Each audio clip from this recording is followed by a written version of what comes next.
Welcome to another episode of We Are Carbon. I'm Helen Fisher and I'm joined by Nicola for a discussion that takes us on a journey to the rainforests of the Amazon.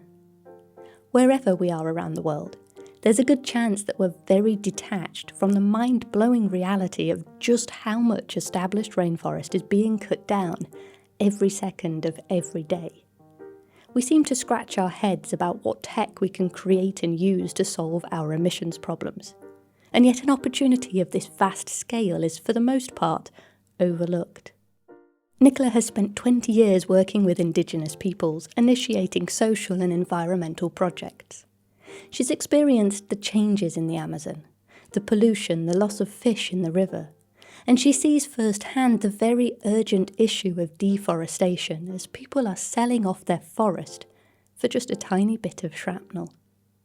Nicola brings us a picture of why this is happening and helps us to consider in what ways this may be entangled within our own lives. We discuss the immeasurable value of biodiversity, new farming approaches that are saving chocolate, among many other benefits, and how carbon offsetting could start connecting the dots and expanding the much-needed solutions. You can keep on top of all of the updates from We Are Carbon by subscribing at the website or finding us on Instagram at wearecarbon.earth. Right, let's get stuck in. Good morning, Nicola. Thank you so much for joining me today. An absolute pleasure to have you here. Before we get stuck in with the questioning, I wondered if you could just spend a few minutes briefly introducing yourself and your work. Yeah. Hi, everybody. My name's Nicola. I'm a solutionist. Once upon a time, I was called an environmentalist, but my focus is really on the solutions and what we can do rather than what we can't do. So I've spent 20 years working in the Ecuadorian Amazon, initiating and coordinating a number of environmental and social projects. And when I'm in the UK, I'm asked as a speaker to speak about my work in the Amazon and also sit on varying panels discussing nature and what we can actually do. Fantastic. Thank you.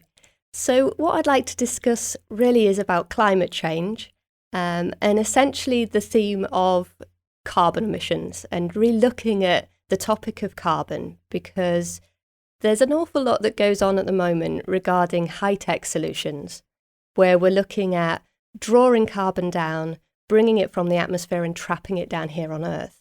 And what your work is looking at is something, in fact, quite a lot more simple than that and saying, or simple from a technological point of view. I should sort of probably make that clear. So you're saying that before we look towards other solutions, we should at least be considering protecting what's already working well. In other words, protecting the forests. And in this solution, it's not just about carbon at this point. It's not just about looking at emissions or reducing emissions. It's also considering the impact of protecting biodiversity. And I'd love if you could explain, firstly, the significance of the protection itself, but then also this relationship and why it's important to protect the biodiversity alongside. Yeah. Well, they still say science, a ballpark figure that 80,000 acres are being cut down every day, which, it's hard to kind of get our mind around that figure, 80,000 acres per day. So on one hand, we have this concerted effort for, planting trillions and trillions of trees. And so there's a big campaign going on all around the world to do tree planting. And so whilst we plant 1,000 trees over here, we then cut down 1,000 trees over there. So if we're to look in order of priorities as to right now the state of the planet, and we have these amazing carbon sucking machines called trees. But however, we are losing them at such an unprecedented rate. So for me, I think the priority really is, well, let's just save what we've got and expand from there. Because these little saplings that we're planted, and of course we need to plant trees everywhere, but we do need to kind of like weigh up the impact of cutting down these large trees in established primary forests in these key biodiversity areas. And as you said, it's not just about the carbon. But at the moment, we can't actually put a price on biodiversity. It's just the only kind of metrics we have at the moment is the price on carbon. So we can calculate the standing carbon in the trees and the biomass in the soil. But what about what differentiates a tree plantation to an intact primary forest? How do we value that more? So that's really what my interest is. And how do we pay the people that actually live in these forests? So I've worked for 20 years in the Ecuadorian Amazon, and I've heard the same story from many small farmers and indigenous communities. And they say the same thing.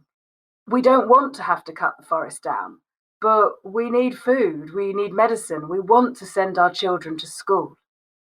And that's why they are driven to sell the wood, to clear the land, either sell it to big agribusiness or rent it to cattle. So at the moment, there doesn't seem to be many projects which are actually focused on funding the people that live in these key biodiversity areas. So if we're to prioritize on the planet, which areas do we save first? We map those and reward the people that live there to keep the forest standing. So the initiative that I came up with was pay to breathe. We pay for our food and we pay for our water, but we don't pay for the air that we breathe. We just take that for granted. But where does it come from? Who provides it? It comes from the oceans and it comes from the forests. So, we all benefit from this, apart from the people that live in these intact rainforests. So looking at that in order of priority, we have to find a way to fund the people so that they can be the guardians, they can be the seed savers, they can create the tree nurseries of the future and expand areas of already intact rainforests. Yeah, so this is actually, you've mentioned some figure at the start there that was actually quite mind-blowing, how much of this is being cut down every single day. It's very, very difficult for us to get our heads around, and I think we're quite detached from it. Particularly the reasoning behind all of this. Why is this happening? And when it isn't happening in our local area, it's very easy to dismiss the importance of supporting projects like what you're describing here, where we're protecting, because despite the fact that it might be the other side of the world to us, it's impacting all of us on our everyday basis, and perhaps it's going to become more so and more important.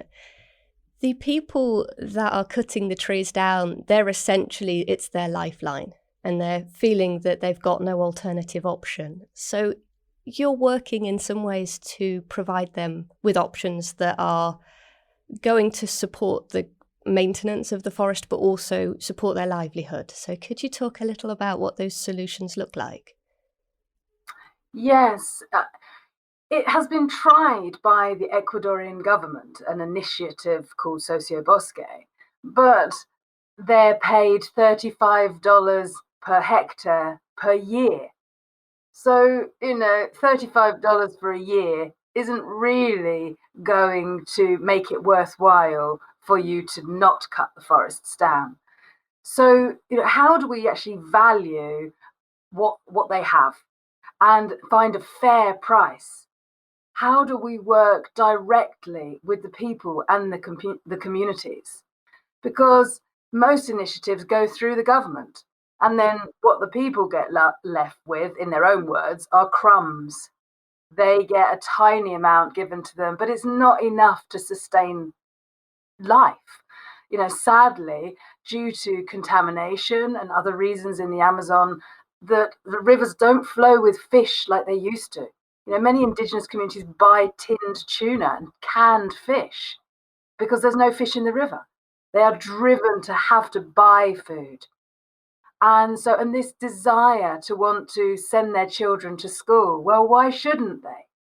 But the cost to send the child out of the forest into a city has all these expenses. So there needs to be a way that they can be supported. And many communities have also said it's not just about the money, it's projects. If we could support them financially, economically, to have the projects so they can help themselves, it's another way that we can value the forest. And when we look at how do we actually put that value, how do we work out what's a fair price? And there's an interesting way of looking at it anthropocentrically, that the more biodiverse a forest, the more different strains of fungi and bacteria that live there, the more potential for the future of medicine. Most of our medicine right now, most antibiotics, come from fungi and bacteria. So obviously a forest that has most diversity has most potential for the future of our medicine.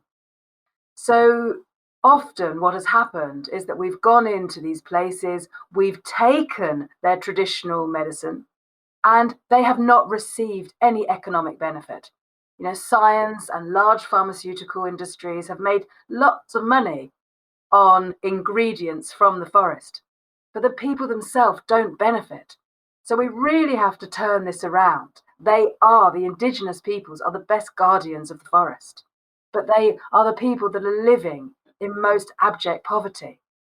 So, it's a really urgent need for us to find a way to directly support the people so that they can, look after that which we all depend on.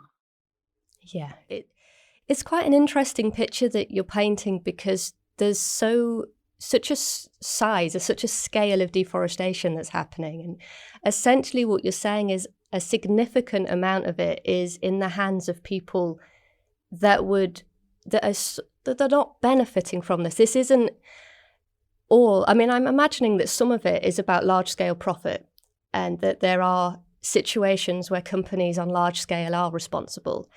But you're also saying that there is, I suppose, a additional effect of many different communities, many indigenous people on a smaller scale combining together. They don't want to destroy the forest.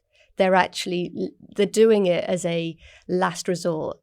So that isn't something that I had come across before, and it's very important. You've kind of placed yourself within these environments, and you can bring that information to us, because when I think of the deforestation, I just think of big corporations and sort of this kind of greed and profitization. And actually, what you're bringing to us is an alternative solution to protect at least a large scale of it, by us protecting the communities that depend upon the lands. And And I think it is really important to acknowledge that of course a lot of it is large scale agribusiness, but also, quite a lot is either taken off of the people or bought off of the people, sold for so cheap. There's an area in the Choco cloud forest in Ecuador, which is more biodiverse than the Amazon itself. And right now you could buy for $500 a hectare the most primary, intact ecosystem. And so the price of it, $500 a hectare, is absolutely nothing. So of course the value of it, that they will buy it up and they'll cut it down and it will be turned into cattle. And so this just shows, the level of poverty as well, and the need to clear it for such little money, because they don't understand the value. And I've been really kind of trying to push this and say, just hold on to your forest, just hold on for another couple of years. I promise that one day you will get paid for this amazing machine, this ultimate way of carbon sequestration. But sadly, the people were like, well, show us the money, because we have to keep cutting it down until we actually see, that there really are projects that people are really benefiting. And what one of the problems is that the forest gets turned into islands where, one community or some farmers live here and they'll cut around a piece of forest. And so islands sadly start to lose a lot of life. Some of the more kind of keystone species need large areas. And when the forest starts to be cut up into all these little islands, the level of biodiversity starts to drop. So, it's imperative that we keep it all joined up in large, intact areas. So really, it's about mapping, the areas we want to save and ensure that a lot of these are already reserves, even though unfortunately still some reserves, get cut down as well. But mainly protected areas are protected. However, there's many mining concessions now which threaten that as well. So even if we think of an area as being a national park or a protected forest, sadly, that doesn't mean to say that it actually is. But by identifying those places and expanding them to ensure that those are the first places to be protected, to me seems the priority. Yes. Yeah, absolutely. And the biodiversity, I think that is so important, that what you're saying with the medicine, you can't just plant up new land, new trees, let those grow and say, well, we're going to have all of the discoveries for medicine in there. People need to recognize that this is alive. It's like an ecosystem unto itself that's developed over probably millennia. And you don't just recreate that by planting trees. No, and many species have still not even been given a name. They've not been identified. There's many endemic species that only live in one particular area. So the information, when we learn from nature, not when we just learn about nature, but when we learn from it, actually, what is it doing? How does it do it? The strategies and the functions that are used by these species that still haven't been identified. So we're losing vast amounts of information. These huge libraries of knowledge are being lost before we've really even understood them. Yeah. And when you think of the price, $500 a hectare, that just screams desperation. To think that for whatever reason, that value in that moment is worth more than keeping hold of that land and what potential food that land could provide. And it takes away any thoughts of long-term resilience and just saying, here now in this moment, I desperately need this money. So that's telling us the picture and the mindset of where the communities have found themselves. So what kind of solutions are being worked upon in order to offer instead a means to say, well, like you've said, we want to help you to see that this land is worth more than this for you. Are there situations going on that are helping people do that?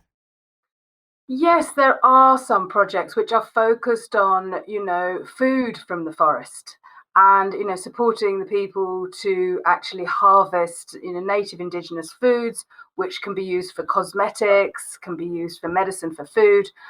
But it's not enough. It's a great niche market, and it's a great thing to do, is to support the peoples to keep the forest standing by harvesting, the food that's in there. But realistically, it's not really enough for them to survive on. And so with today's market being really focused on carbon offsetting, it seems like this is an ideal opportunity right now to focus the carbon market where it is really, really needed. And so it's just, I can't keep reiterating the priority in keeping the carbon standing that is already there. Yeah, and I suppose finding the finance being driven into that direction, because there is finance being driven into carbon markets. This is a huge, well-supported industry that is only going to keep growing. In your experience, is it finding its way to the right places? Well, it's a lot easier to measure tree planting. You can quantify planting trees, how much land has been, planted, and it seems to be much more quantifiable than actually putting the carbon into the forests. And then the arguments are, well, how can we prove that they don't just take the money and then cut the forest down? Well, we have amazing satellite technology, which obviously can, down to the last tree, verify that the forest is still standing. So we don't really have to worry about that. All we need is the GPS coordinates of a piece of land. We verify that that forest is there, and then they get paid on whatever the carbon price is for that forest. So it's there, but how do we move the money is one of the big questions. And a lot of these people, live in quite remote areas. So there's some organizations talking about doing it through cryptocurrency. Well, how much will that actually help the people on the land? So it's got to be a real way of moving the money to the people. And they always say to me, yes, but we just don't want it to go through the government because the government will take so much. So how do we find a way to pay the people directly? And the common way of conservation has been to kind of buy up the land, take it off of the people, and create a reserve. And so that's what we're familiar with conservation is, varying rainforest organizations will buy up land, create reserves and protect them, which, has been great. But I also see that as slightly an old, almost kind of patriarchal colonist style of, white man's going to come in and save it. Well, how about if we actually paid them to save it and protect it? But I'm being told that that's too radical, that method of The idea of conservation. equality and saying that we don't want to own, we don't want to control, we just want to balance things out, that's radical.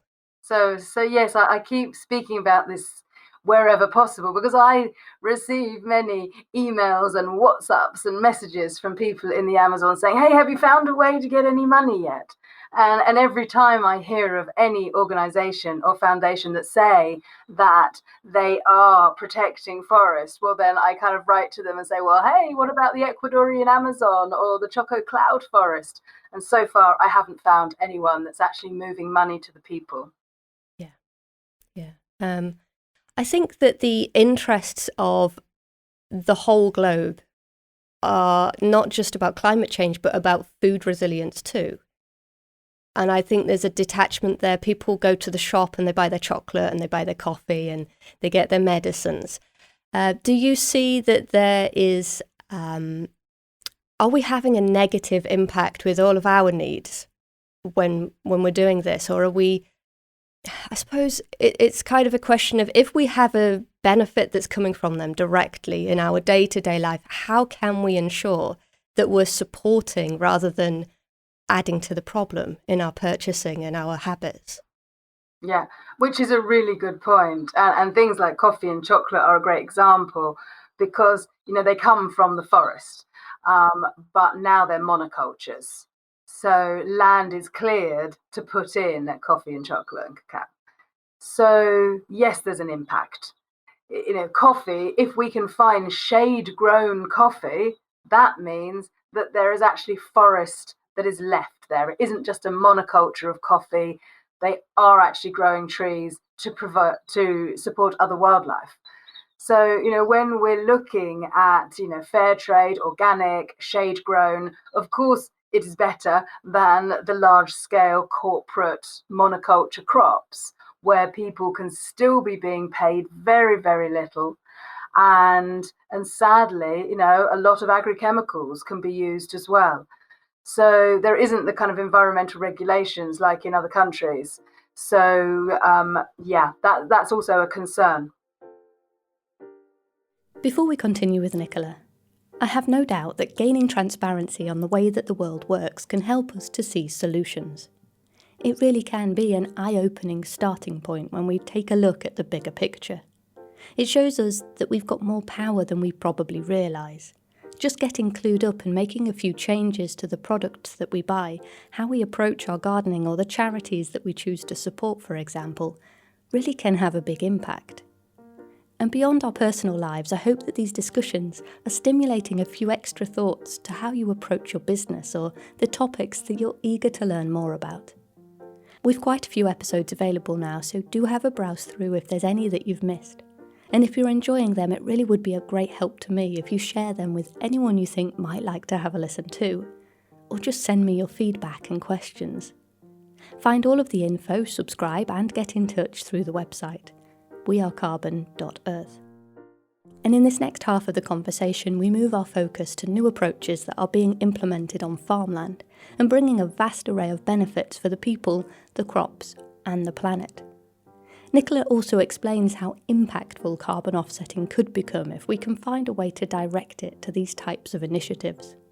So let's get back to the discussion. So you've been working on some farming practices also with the small farmers and the indigenous peoples that help to balance out this line between what we've got on, this monoculture, this very destructive way of working, and the forest, which in itself may not be providing the produce or the amount of output that the farmers are looking for. So you're kind of finding some methods that are balancing things out with techniques such as alley cropping, where there's trees involved within the crops and the production itself. Could you talk about that and help us to understand how that works? Yes. So I've been working with an organisation called Rainforest Saver, and their focus is on Inga alley cropping. So it's one particular kind of tree called Inga edulis, and they are grown in alleys. So the reason that we do this, our kind of mission, is to prevent deforestation and to actually help alleviate poverty, as well as all the other benefits that go into it, which is also carbon sequestration, protecting watersheds, preventing soil erosion, preventing the use of agrochemicals. So there's lots of advantages to a system of agroforestry like that. And we've been going for 6 years now in this part of the Ecuadorian Amazon, working with agricultural colleges and universities. So it's the best place to go and teach the people that are working the land. And last year I set up a number of comparative sites and have been having absolutely fantastic results, showing that the yield can be increased, up to kind of 15 times more in the sites where we grow between the alleys and we grow outside of the alleys. So we've been having amazing results in the yield in some places where they could grow absolutely nothing before.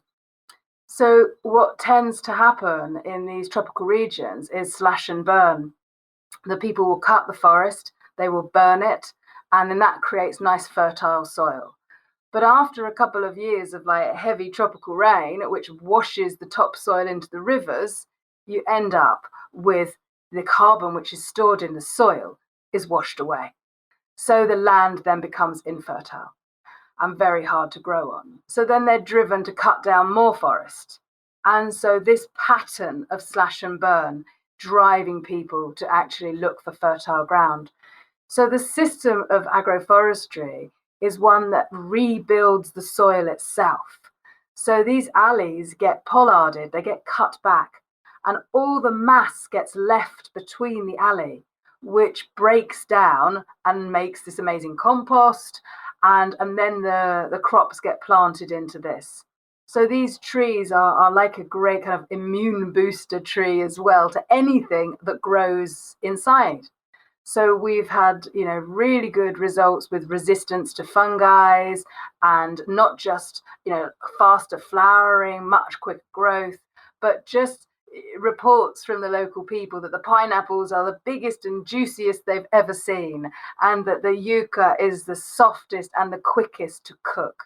So, for the people, the citizen science of the people explaining the benefits, what they've seen, has encouraged their neighbours to copy. And that's really what we want, is to have a system that is able to be replicated, and it has no cost. All that is needed is a machete and the seeds which grow locally. It's the education that's needed on how to grow the alleys. And then once they know and once they get started, well, off they go. But it's not a quick fix. It takes a couple of years until actually the land starts to see the benefits. But once there's been the pollarding every year, then the soil gets deeper and it becomes more fertile. So the yield keeps going up and up. So yeah, we've been having very exciting results with that. And there's some universities around the world that are wanting to help us to study what's going on and why we're having such great results. Yeah, that's fantastic. It's very encouraging, and it's the sort of work that sounds like it's the only way forward, in that it's visual and the results are very clear for the people in such a way that it's inspiring another farmer to ask, how do I do the same? The only way that it's going to happen is through that education, because it's counterintuitive. You're putting effort and land space into growing a product that's not going to be the crop. So it's like, well, what would I do that for? I'm sure they must be thinking, why don't I put my effort into growing something that's going to produce something saleable? But the trees themselves are doing a service to the land quite clearly, probably on more ways than we can understand. And that's going to be really exciting to see what the universities, if they get involved and start studying this more, just how they can explain those relationships to us, because there's so much more going on here than just building compost. The trees are doing a service for the crops themselves. Relationships are being built. What kind of benefits? You mentioned big juicy pineapples. Have you got any other stories of this kind where there's just benefit to the crop itself that's without explanation, really? The benefits are numerous. I mean, it's a nitrogen fixing tree.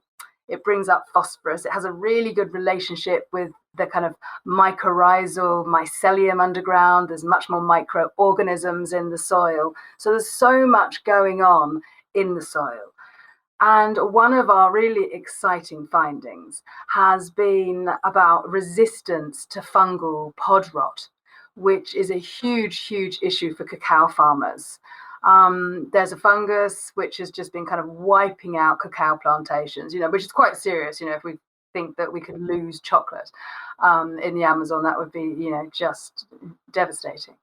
So the people are kind of forced to use, fungicides, chemical fungicides, which are not good for their health, but also they can't afford them. So often they just give up and the cacao plantations have been abandoned. We had an accidental finding that some of our farmers that were growing cacao, and they put in an alley of Inga next to the cacao, started to notice that the cacao trees that were next to the alley weren't suffering from pod rot. So to start with, we thought, well, is this a coincidence? We never went into alley cropping to actually grow cacao. It was about short cycle food crops that we wanted to really promote, was how we could, help people to grow more food. We weren't concentrating on cash crops. But actually, since this finding, it's been very exciting. And so some of our farmers now have started putting in alleys and growing the cacao between them. And we're seeing at least they're growing twice as fast, if not 3 times as fast. They're flowering twice as quickly. So, this economically is a huge benefit for the people. They don't have to be paying for these fungicides. And also, they're going to get a crop a lot faster. And another recent project, which I've been kind of pushing along, is the growing of hardwood and wood trees between the alleys. Rather than them, taking the wood from the forests, well, how about we grow the wood in plantations between the alleys? So that's getting some exciting results, because obviously they're being grown in between the trees, so it's making them grow really straight as they go straight up to the light. And balsa wood is really being used a lot at the moment. It's used in wind turbines, and it's being used in kind of boats, and all sorts of technology at the moment is using balsa wood because it's really flexible. It can also be used instead of polystyrene. It's very light, it's very insulating. So this balsa wood has suddenly got a huge demand. And last year was the first time I witnessed a lot of it being taken from the forest. So for us to start growing balsa between our alleys is going to be, a cash crop for the farmers in the future, and prevents them having to go into the forest. So it's another great solution. Fantastic. And just to be clear, the alley cropping is a system that's being used and providing greater outputs, but you aren't putting any fertilizer on that. There's no No, chemical interaction, yeah. Obviously natural fertilizer, but no chemical inputs. no. So All that's needed is for the people to start with the machetes, is to clear the grass around the little seedlings when the alley's put in. So they must keep the grass down until the trees become established. And then when the trees are big, they shade out the grass. So that's the first solution, is to get rid of this hardcore cattle grass because you can't grow anything in it. So the trees shade out the grass and then the mulch is left between. But the wood is taken away. And we have a project in Africa as well where they use the wood for cooking. So without this form of agroforestry, they would be going and taking wood from the forests. But with this system of agroforestry, the pollarded wood is their cooking wood. But in the Amazon, they don't cook on wood. So we're turning it into biochar, which has a huge other potentials as well in agriculture and in carbon sequestration, putting that back into the ground. fantastic. So this is really nature doing its thing at the best, isn't it? It's sort of using the design and understanding how to support nature to then get that continually increasing abundance. What is the oldest alley cropping system that you've been working on? How long have you been doing them for? Well, in this area that we've been working in the Amazon has been 6-7 years now. But they've been working a lot longer. A gentleman, Englishman, Mike Hans, he started it a long time ago in Honduras, where he did the research on these different Inga plants to discover which was the best. So, really hats off to him for kind of developing the system and his work in Honduras. Rainforest Saver have also got a really successful project in Cameroon, which has been going, and they have over 500 farmers in Africa as well. And although it's not a native tree there, the tree was taken as a shade tree crop for coffee and cacao. So the tree had been introduced there as a shade crop. And so somebody actually contacted Rainforest Saver and said, look, we've identified this tree. We want to see if your method of alley cropping works. And so it was the people themselves contacting us that started the African project. And say now they have over 500 farms that are working with this system. Fantastic. So that must be expanding to quite a big impact in terms of the livelihoods of the farmers there as well. Absolutely. And the wood that's not being taken from the forest. Yes. Yeah, absolutely. So how does this keep expanding? Is the education in place that's needed to help new farmers take on these methods? Well, what's needed is more finances to be able to scale up the project, to train more trainers. And that's what, we really need, is to be able to find what we're calling carbon partners. People that are wanting to offset their carbon and are looking for organizations like ours that are doing that. So we have currently Alara Whole Foods, who are the first cereal manufacturer in the world to have worked out their scope 3 carbon emissions. So they have really, been working with the University of Westminster and have chosen to monthly give their carbon donations to us because they see the benefits. It's not just about planting trees, it's planting trees in a purpose which have all these other benefits. So yes, we're planting trees which sequester carbon. We're preventing rainforest from being cut down, which sequesters more carbon. We are, improving the water source from not having runoff from agricultural soil going into the waters. We're preventing the use of agrochemicals as well, which, improves the soil and the water. And we are improving, livelihoods in the people that can grow more food. So for them, it kind of ticked all the boxes that they were interested in food growing and they were interested in carbon sequestration. So that's why they kind of chose Rainforest Saver. And so we have this partner, and that's what we're looking to expand to more carbon partners that want to go through their scope 3 analysis and actually look to really start to offset their carbon. Yeah, that is, it's very encouraging, because I see an awful lot of movement in terms of even voluntary carbon markets and companies trying to get on board and take account of their impact, and to have this inside view of where that benefit is going and how to support projects that are beyond planting trees.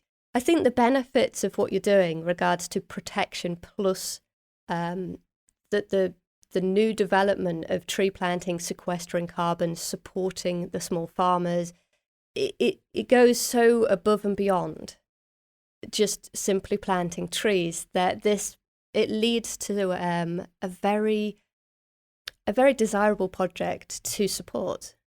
And I think people can probably, if we just talked about, well, the benefits that come from supporting the crops that we depend on, like our favourites, our coffee and our chocolate, that's another reason for people to sort of put their hand up and offer support in this direction, because it's just another thing above and beyond simply planting trees. So I think that it's going to be really interesting to, how you're well placed to know how to put the solutions into action. And the world is becoming well placed to start putting the finance in that direction. So hopefully, it may be a little bit more time, but hopefully this is how the connection will be made to offer this mixed benefit for everybody involved. So I'm going to, be very intrigued to see how that goes. And I think on top, what you've touched upon is the interest of the universities, because what we could learn from these systems, we don't even know yet. And that could provide answers to problems that we, even if we just think about losing chocolate, or having to continually put these fungicides on the chocolate, that is our health in actual fact, isn't it? That's, if we're going to the shop, we might not be concerned for the environment itself. Not everybody puts their mind on these issues, but putting that food in our mouth and it's covered in fungicide, that might be more concerning to people than anything. So I think that we can't dismiss the fact that solutions come with connections, and it's like a web. And when we support a project such as this, where there is biodiversity that's being expanded upon, then those solutions keep on expanding, keep on growing. And it's well and beyond carbon emissions at that point. Yeah, absolutely. And I think that this movement towards carbon offsetting, to start with, people just thought about it with flying. Oh, I'm just going to fly and it'll be like my guilt tax that I can fly anyway, and then I'll just offset my carbon, which is really not what this is about. It goes so much deeper. It's like, yes, we have to really remove the carbon from the atmosphere. So flying is not going to remove it, even if you offset it, which is why the scope 3 is so important to us, to really kind of look at embedded carbon, not just our direct use of carbon, but the supply chain. And obviously we want a carbon tax at some point. So we need to be able to, local apples that are not transported need to be able to be cheaper than apples that have been transported from New Zealand. But it's not like that. And so when we either will have like a voluntary carbon tax, where we ourselves can calculate our own personal carbon footprints. And so we all contribute towards this. And obviously businesses which have huge carbon footprints, start to put in some serious money into being able to actually, find and work on these solutions that are there. They're just needing support. Yes. Yeah, and that's it. And it's trying to connect those dots. There seems to be that there's no lack of solution. There's just the directing the money in the right way. And it's going to be interesting, because it certainly is an expanding market. The carbon market, it's not something that's going to disappear. And I think what we have to ensure is that we're directing the information towards the positive projects, towards the projects that are taking on the full understanding. And it's like you say, it's not just a case of, well, I'm offsetting and therefore I can do it guilt-free. It's making, avoiding the greenwashing and making an actual real impact. So everything that you're doing, it seems very busy, very exciting, but also there must be enormous challenges and frustrations along the way also, because it's kind of literally there making decisions. Should we cut our forest down? And you're sort of screaming, no, wait, trying to express that there are alternative ways. How can people support you at the moment? Is there a way that people can be involved or learn more about your work? So yeah, anybody wanting to find out more, I've written a blog about it on my website, which is my name, nicolapeel.com. So you can see about this initiative, and there's some links to that. And anybody that has, any skills that would like to really help move this forward, because time is of the essence, and I can hear the chainsaws in my mind. I'm so aware of the forest as we speak this very second during this interview, how much forest has actually been cut down. We don't even want to think about it. How many species have become extinct in this conversation because where they were cut down is the only area that they were found on the planet. So right now, there is such an urgency, and there's an urgency in all things related to the climate and ecological collapse. So we really need people to step it up and take more action in whatever way that is, to use your skills. We all have a part of the jigsaw, and we can all move everything faster if we work together. So I really encourage people, if you have skills, if you have ideas, if you have money, if you have finance, then whatever it is that you can do, then say contact me, and I'd be great to have a conversation. Fantastic. Well, thank you so much for joining me. It's been an absolute pleasure to learn all about this. And as you say, it's actually quite frightening. It's very real. It's happening right now. So I do hope that people have learned something from our time together. And I wish you all the very best with everything that you're doing. Thank you very much. Thank you. And thank you for listening to this episode of We Are Carbon. Next time, we'll be hearing from Brennan Spelsey for a discussion that helps us to further unravel the world of carbon offsetting, carbon marketplaces, and the tech side of things that joins it all together. I ask him to help us get our heads around the broader picture of all of this. You can keep up to date with everything from We Are Carbon by subscribing on the website or following along on Instagram. Search for wearecarbon.earth. And let's keep figuring this all out together.